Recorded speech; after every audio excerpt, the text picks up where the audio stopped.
Depuis 50 ans, l'histoire s'écrit autrement. Aux oubliettes, les rois et leurs châteaux, les bâtisseurs de cathédrales, les généraux et leurs batailles.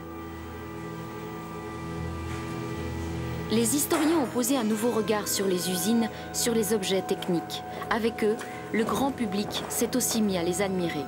Ils découvrent qu'une usine peut être belle. L'histoire de la civilisation matérielle et technique était née.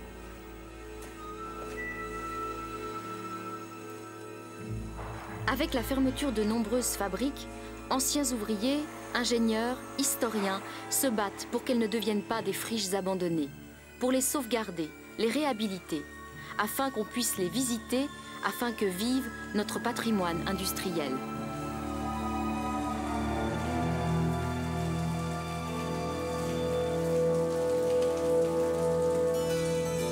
Paul Basset, un ancien des services industriels, se souvient du temps où ces impressionnantes turbines vrombissaient jour et nuit.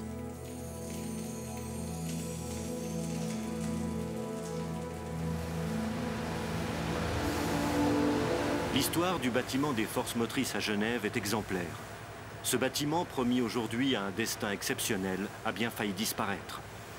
En somme, on était comme sur un grand navire avec toutes ces bielles, ces pistons qui fonctionnaient, c'était magnifique.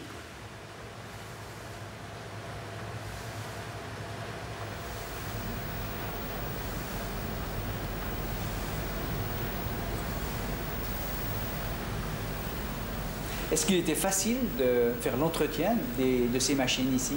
Ah, pas du tout, non. Il a fallu faire un apprentissage avec les anciens, donc le savoir se transmettait de génération en génération et l'apprentissage durait un certain temps.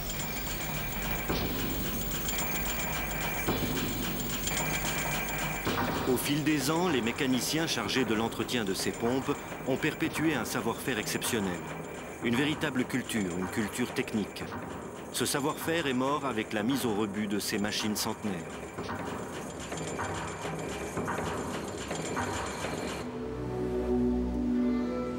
Est-ce que vous avez imaginé une fois que le bâtiment des forces motrices, la Coulouvronnière, allait disparaître?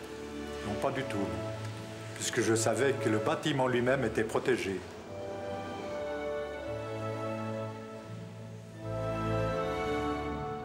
Un véritable hymne à l'industrie triomphante, ce bâtiment des forces motrices construit par l'ingénieur Théodore Turrettini. Une industrie qui s'affiche fièrement au cœur de la ville en cette fin de 19e siècle.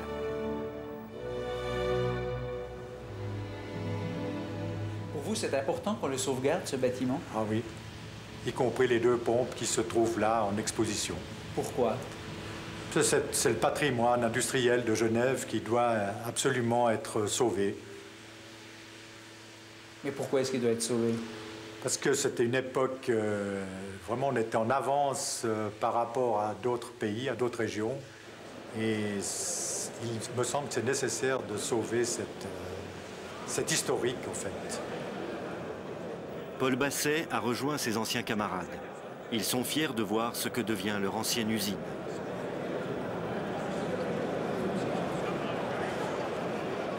Cette usine des forces motrices servait, 1, à réguler le niveau du lac, 2, à distribuer de l'eau potable en fait, dans les foyers, et 3, à distribuer de l'énergie. Ce bâtiment a beaucoup d'âme, il est impressionnant, intéressant, il fallait le laisser parler par lui-même, donc il ne fallait pas le cacher. C'est pour ça qu'on a donc mis en évidence ces structures porteuses et ces façades.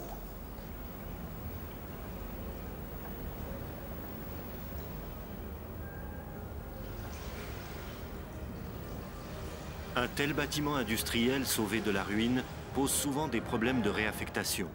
Grâce à l'État de Genève et à l'imagination des architectes, cette usine s'est transformée en salle de spectacle.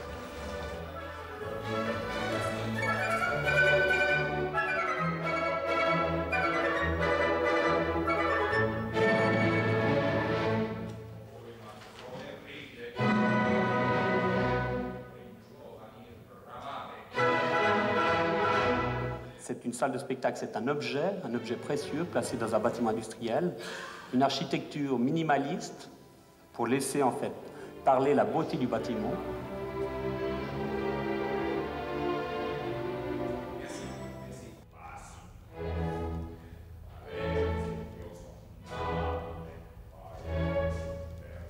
Donc l'objet précieux, il a été réalisé en bois essentiellement. C'est un côté réversible, un matériau réversible par rapport en fait au bâtiment qui est lui de pierre et de fer.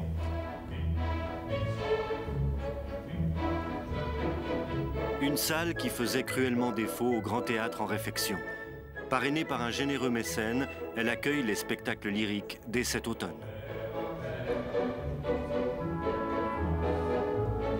On voulait retrouver un peu l'aspect d'un objet, donc l'objet c'était plutôt l'instrument de musique. On est tenté de dire le bateau dans ce bâtiment, puisqu'on se trouve bien sur l'eau.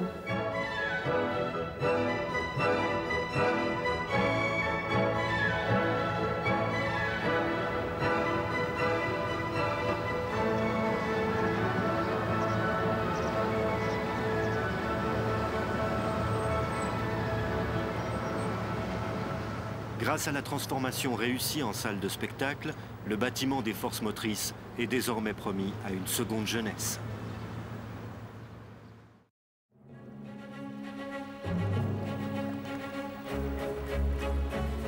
À 3 heures de voiture de chez nous, la Bourgogne.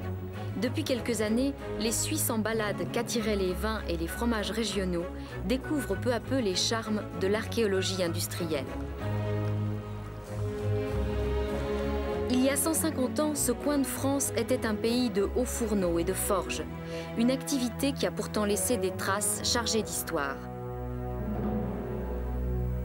La grande forge du naturaliste Buffon, au nord de Dijon, étudiée et restaurée depuis une quinzaine d'années. Un des plus passionnants témoignages de la sidérurgie en Bourgogne du Nord. Le style de ces bâtiments porte une empreinte à la fois régionale et classique. Louis XV en avait autorisé la construction. L'ensemble est presque entièrement conservé, une rareté en France. Tout comme est exceptionnel le décorum qui a présidé à cette somptueuse architecture. Le grand escalier où nous nous trouvons constitue un élément architectural que l'on peut considérer comme unique dans le patrimoine sidérurgique français, qui est la marque de la volonté du créateur, du naturaliste Buffon, de donner une touche d'apparat à son usine. C'est ce que plusieurs de mes collègues ont appelé le théâtre de l'industrie, une volonté en quelque sorte de mise en représentation de l'activité technique, puisque depuis les balcons, Buffon pouvait faire assister à la coulée de la fonte à ses visiteurs de marque, et on a évidemment là quelque chose de tout à fait caractéristique.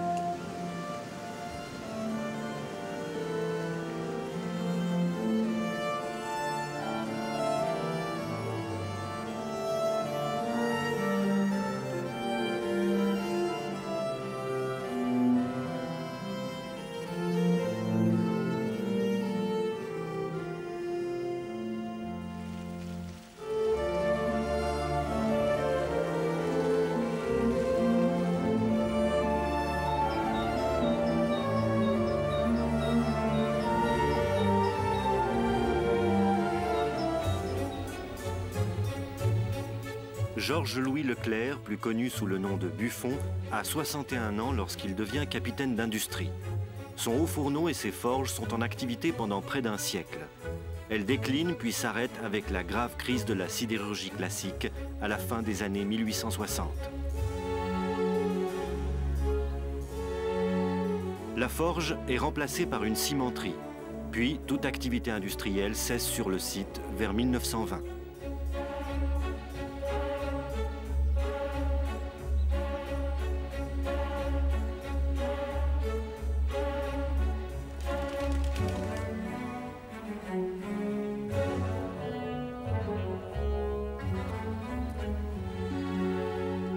Aujourd'hui, les descendants des derniers maîtres de forge se battent pour que la grande forge de Buffon ne meure pas.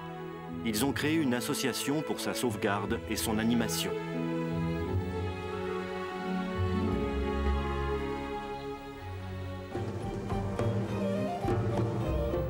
Grâce à la passion d'un petit groupe d'historiens, le site a repris vie. Parallèlement, la prospection d'un public de visiteurs a été couronnée de succès. Ils viennent découvrir cet étonnant site du XVIIIe siècle et d'autres traces d'industrie dans la région. Nous avons pu repérer plus d'une centaine de sites à travers le département de la Côte d'Or et le département de l'Yonne voisin, ce qui fait que nous avons ainsi un panorama, je dirais, assez complet de ce qu'a pu être l'activité sidérurgique classique dans la région jusqu'au milieu du XIXe siècle. Une mémoire de la région que nous essayons de conserver, à la fois pour ses habitants, dans un but pédagogique aussi vis-à-vis du monde scolaire et universitaire qui est extrêmement intéressé d'avoir en quelque sorte une histoire vivante à portée de la main. Et d'autre part, l'aspect touristique, puisque nous sommes une région qui possède un très riche patrimoine historique en châteaux, en abbayes, en sites archéologiques de l'Antiquité. Et la dimension du patrimoine industriel vient ici en quelque sorte compléter encore tout un éventail de richesses culturelles et patrimoniales déjà existantes.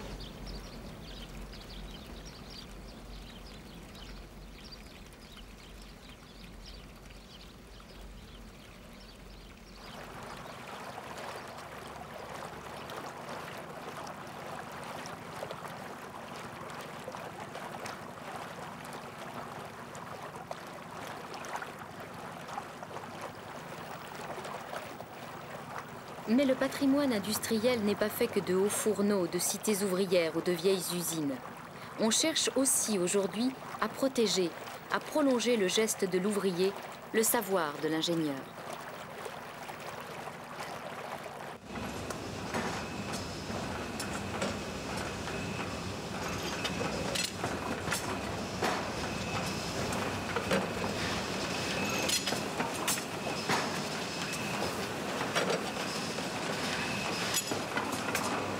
Autre lieu désormais fréquenté par des touristes d'un nouveau genre, les forges de Siam, à quelques kilomètres de la frontière franco-suisse, dans le Jura français.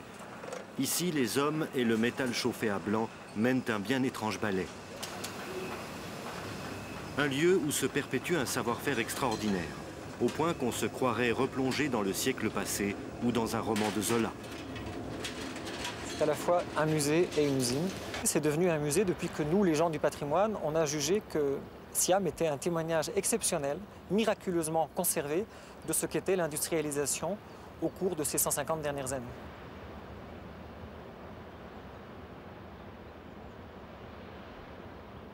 C'est tout à fait typique de ce qu'était cette industrie au fil de l'eau, des petites unités utilisant l'eau là où elle était, donc exactement conforme au réseau hydrographique et qui développe des savoir-faire très pointus, très spécialisés, toujours en adaptation.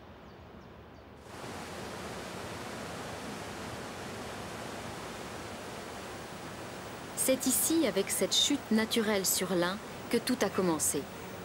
Il y a bien des siècles, des artisans villageois ont installé une forge. Soufflets et machines ont puisé leur énergie dans la rivière. Puis, les Jobés, des maîtres de forge jurassiens, ont construit un vaste site industriel. On fabriquait ici des faux et des haches, connus bien au-delà de la vallée. En 1900, un nouveau propriétaire complète l'installation par un laminoir qui permet de donner forme à une barre de métal chauffée à plus de 1200 degrés.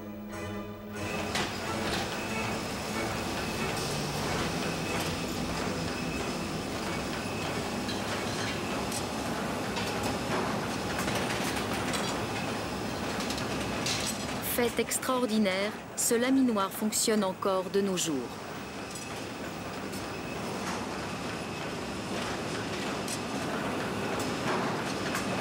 Malgré son décor archaïque, la forge de Siam a su s'adapter. Elle produit des barres profilées d'une exceptionnelle qualité. Un savoir-faire transmis de génération en génération qui a permis la survie de la forge.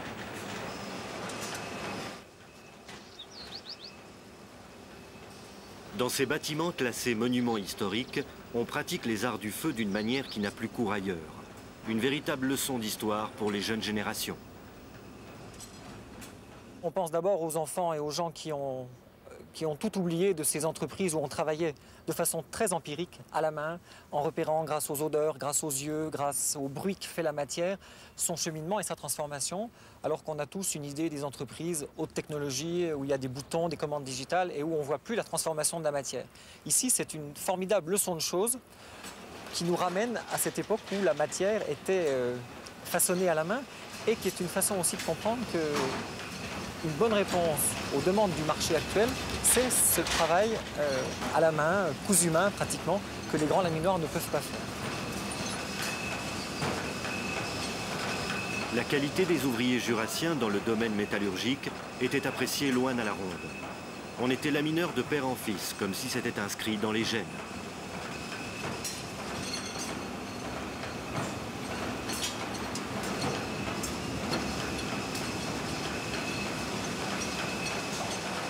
Mais depuis 20 ans, ce sont des ouvriers marocains qui sont aux commandes du laminoir.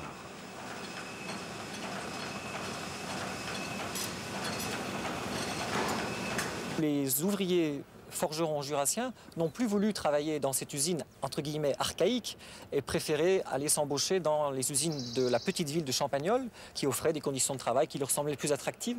Et donc on a dû avoir recours à cette population de Marocains sans tradition métallurgique qui ont ici fait la preuve de leur capacité d'adaptation et sont devenus les irremplaçables aujourd'hui conducteurs de ce laminoir. Et c'est M. Djilal qui conduit, qui est le chef du laminoir et qui a appris entre guillemets sur le tas, on dirait plus savamment par frayage, c'est-à-dire par contact avec l'ancien chef lamineur qui avait thésaurisé des dizaines d'années d'expérience empirique autour de ce laminoir.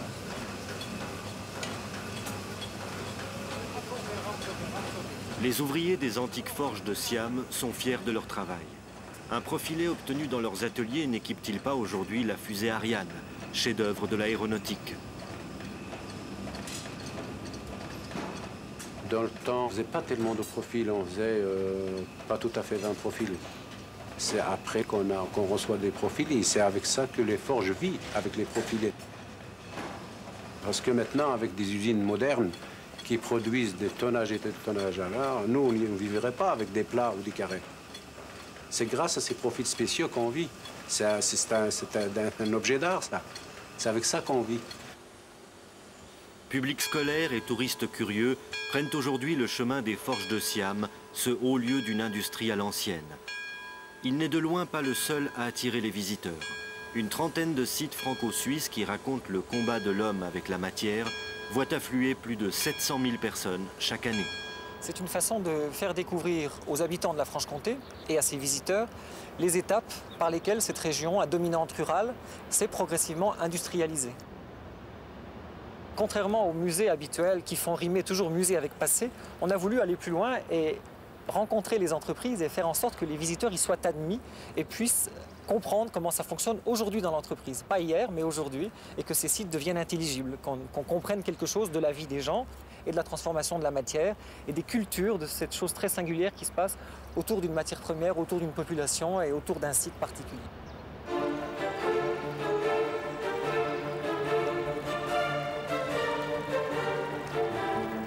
Noisiel, au bord de la Marne, dans la banlieue de Paris. Une ville qui vivait entièrement du chocolat. Nestlé ne pouvait rêver d'un site plus propice. La filiale française de la multinationale suisse y a installé son siège social en 1996. Plus de 1850 bureaux.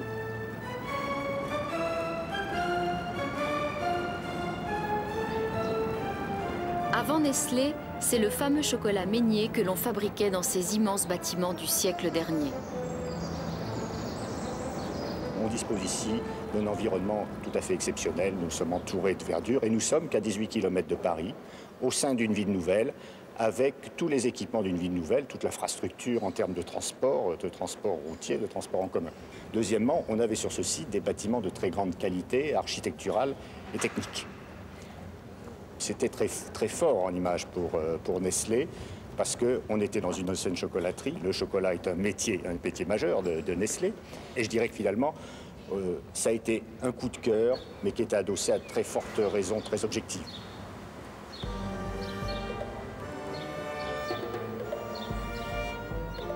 Un bâtiment industriel, ce moulin si luxueusement décoré, il est l'image de la réussite de la dynastie Meignier.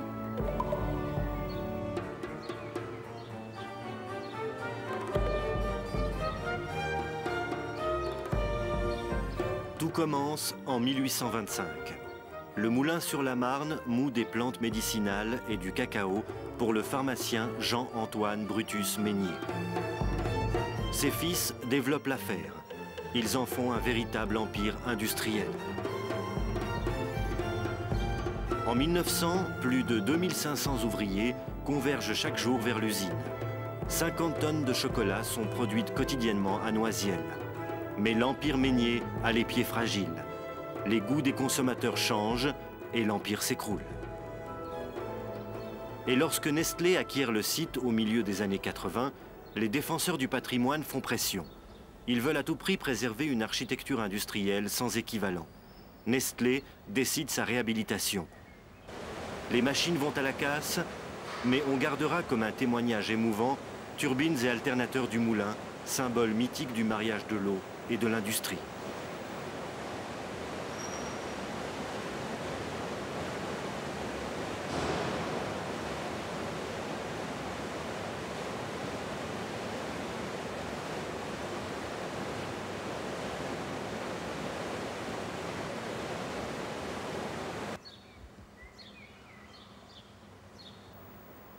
Le moulin avait fait sensation lors de sa construction dans les années 1870, tout comme la nouvelle chocolaterie construite en 1906 à l'allure majestueuse d'édifices classiques.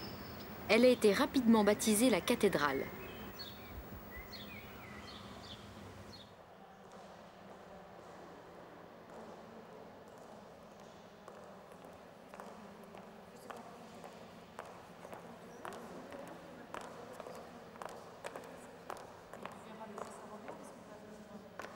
C'est ici que s'opérait le mélange de la poudre de cacao et du sucre.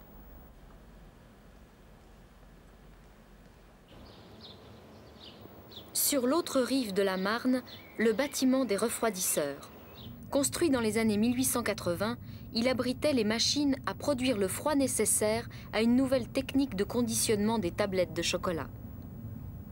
Magnifique exemple d'architecture du fer dans le style des Halles de Paris.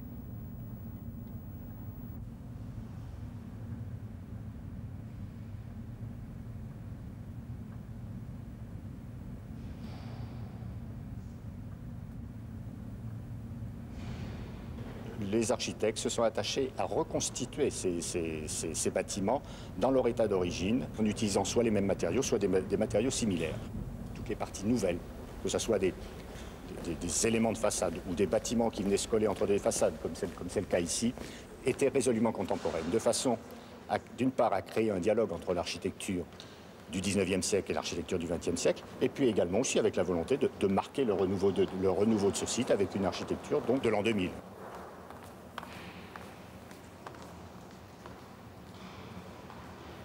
Protéger, réhabiliter les bâtiments d'un ancien site industriel comme cette chocolaterie, c'est bien, mais en fait, est-ce que le public peut en profiter d'une manière ou d'une autre?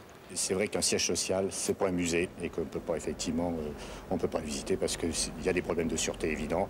Vis-à-vis du personnel aussi, ce serait très gênant effectivement d'avoir des visiteurs qui viennent voir comment vous êtes en train de travailler.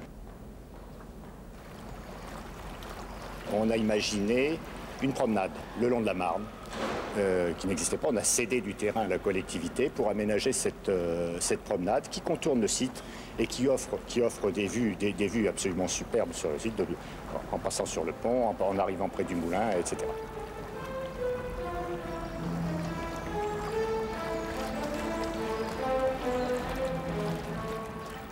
L'engouement du grand public pour l'ancienne chocolaterie de Noisiel n'est pas près de faiblir. Elle a été le monument de France le plus visité lors des Journées du patrimoine. Elle a fait mieux que l'Élysée.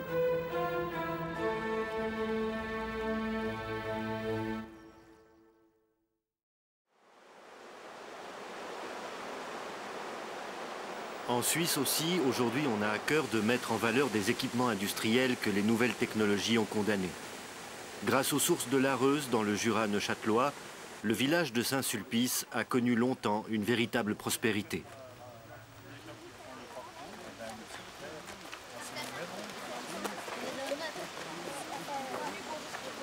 Là, je crois que votre place, c'est de garder l'histoire de la chaîne. En parcourant l'écomusée, créé voici 3 ans, ces écoliers découvrent des activités industrielles autrefois florissantes et qui n'existent plus qu'à l'état de souvenir. Georges Zürcher, ancien chef de cette centrale électrique, leur parle avec amour du passé industriel de son village. En creusant les tunnels du chemin de fer, on avait découvert qu'il y avait sous la roche de Saint-Sulpice de la pierre à ciment. Alors, voyant cela, et pour utiliser ces moulins, Gustave Dubié a fait toute une étude avec des ingénieurs, etc. Et il a découvert qu'on pouvait faire du très bon ciment à Saint-Sulpice. Il a alors mis en route cette fabrique de ciment, d'abord un peu artisanale, puis qui est devenue plus tard beaucoup plus importante. Et ça a été la première cimenterie suisse en activité. Ces machines ont tourné pour la cimenterie jusqu'en 1946. Date de la fermeture de la fabrique de ciment, manque de travail.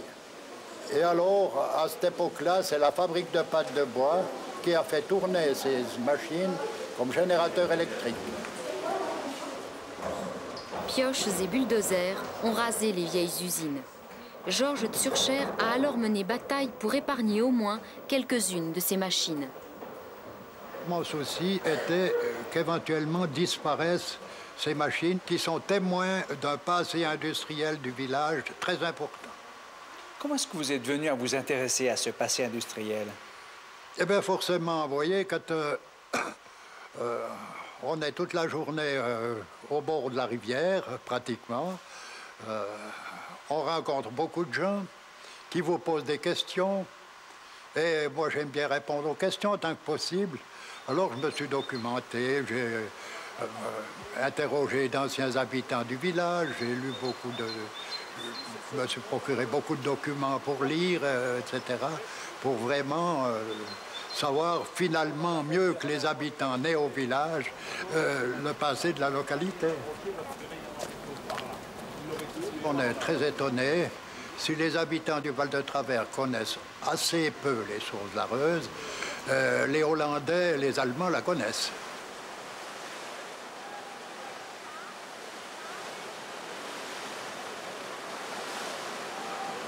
Ils savent qu'actuellement, ce genre d'écomusée est quelque chose de très demandé.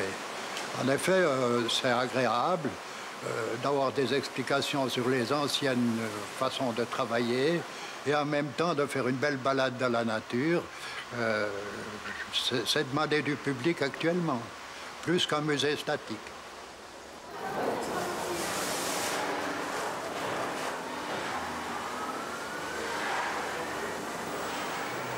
Tel un magicien, Francis Guy, chef de la nouvelle centrale, fait rouler pour les visiteurs les anciennes transmissions et ronronner les alternateurs.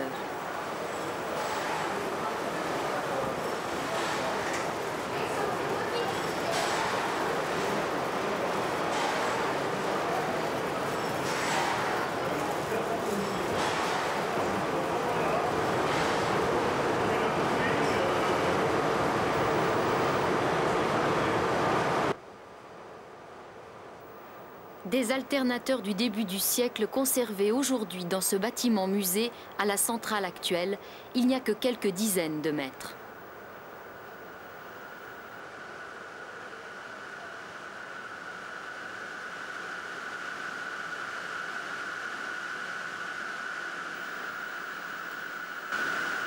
Francis Guy a rejoint la centrale ultramoderne de Saint-Sulpice qui fonctionne depuis une dizaine d'années.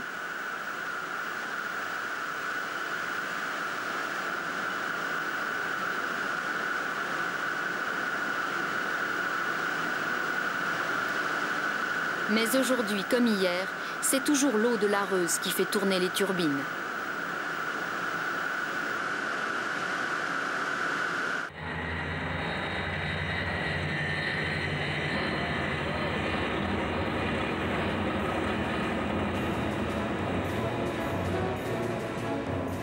À une toute autre échelle, le monument le plus imposant jamais construit en Suisse à la gloire de l'énergie hydroélectrique. Le plus fréquenté aussi par des visiteurs qui viennent parfois de très loin pour le contempler. Un monument classé 3 étoiles.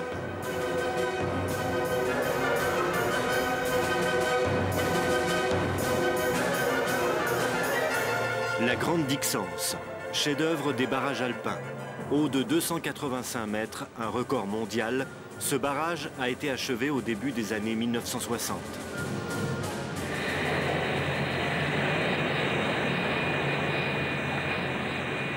Mais qui connaît parmi les visiteurs le nom des ingénieurs qui ont construit la Grande Dixence?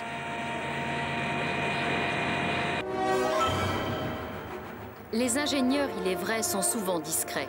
En Suisse, quelques-uns d'entre eux se sont pourtant illustrés par des innovations et des audaces en matière hydroélectrique qui auraient pu leur valoir la célébrité. Parfois, ils ont même été des visionnaires, comme Jean Landry, le père de l'aménagement de la Dixence. Dans les années 50, c'est le Genevois Éric Choisy qui a construit la Grande Dixence. Philippe Méhan, ingénieur et économiste, a succédé aux grands anciens.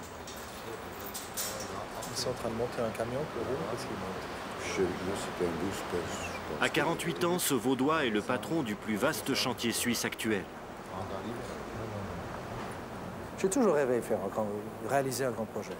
En fait, c'était, je ne peux pas vous dire pourquoi, mais c'était certainement une envie que j'avais quelque part. Et lorsque l'occasion s'est présentée à EOS, bien, j'ai sauté à pieds joints dans cette opportunité qui m'était offerte.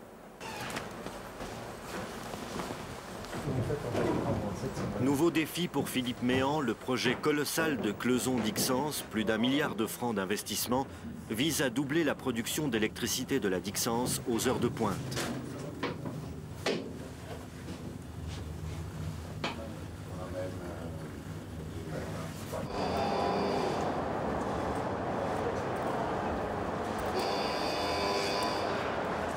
Des centaines d'ouvriers créent l'immense galerie d'amener des eaux de la future installation.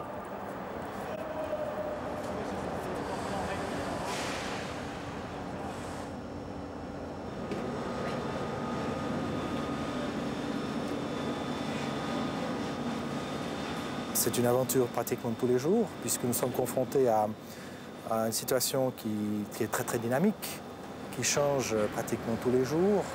On a en fait des pulsations, je dirais, au niveau de la saison. Pratiquement chaque saison qui passe, il y a de nouvelles activités, de nouveaux métiers qui apparaissent sur ce chantier. Il faut les suivre, les anticiper, les contrôler.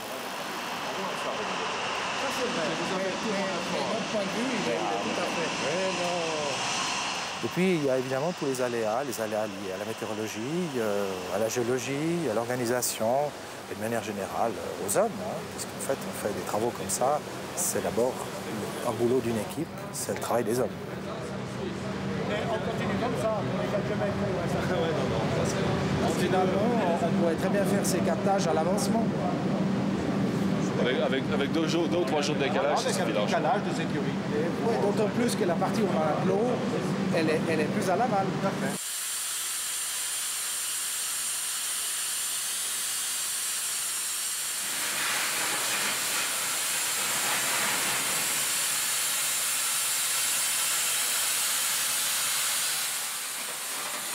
J'ai eu cette chance fantastique pour un manager, c'est de pouvoir créer une équipe pratiquement en partant de rien.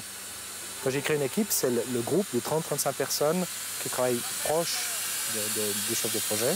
J'ai eu cette chance de pouvoir recruter ces gens-là.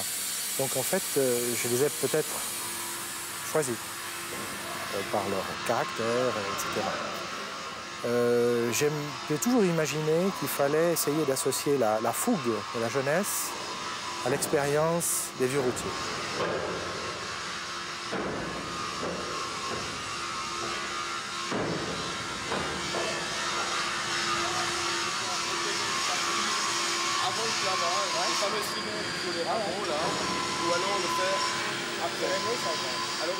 La fougue ici, c'est Éric Papillou, un valaisan de 33 ans. Il surveille l'installation et le montage des machines sur le chantier de la nouvelle centrale de Bieudron. Une cathédrale creusée à Même-la-Roche, à quelques pas de Ried.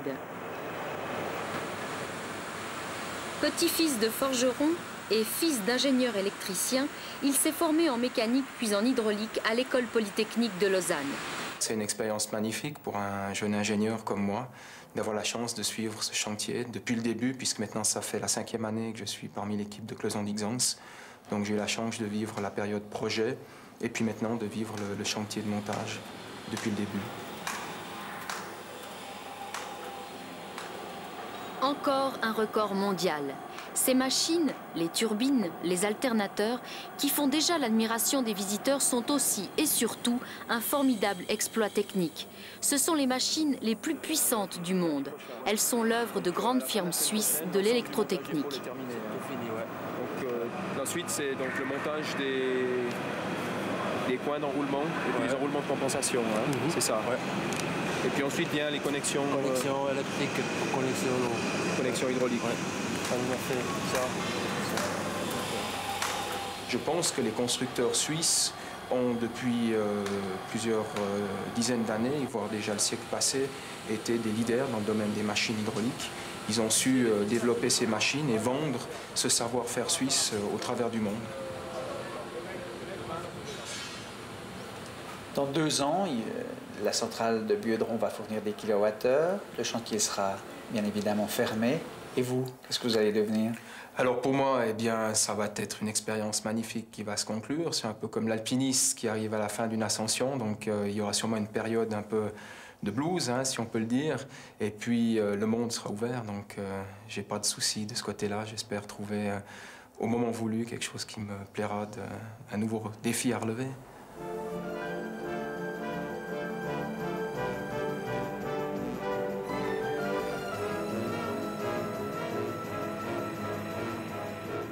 Hier, il ne serait venu à l'esprit d'aucun touriste de visiter barrages, gares, usines, ponts ou tunnels.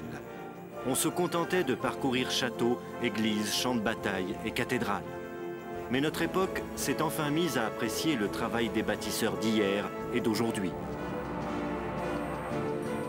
Est-ce que vous avez l'impression d'être un bâtisseur? Non. C'est curieux. Peut-être que d'ici 10 ans, je me rendrai compte qu'on a fait quelque chose d'important ici.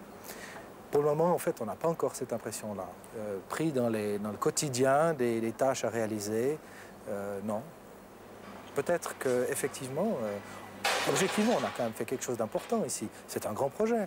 Ce qu'il en reste, en fait, il faudra peut-être attendre la mise en exploitation de l'usine pour qu'on ait le temps de réfléchir à ce qui a été fait.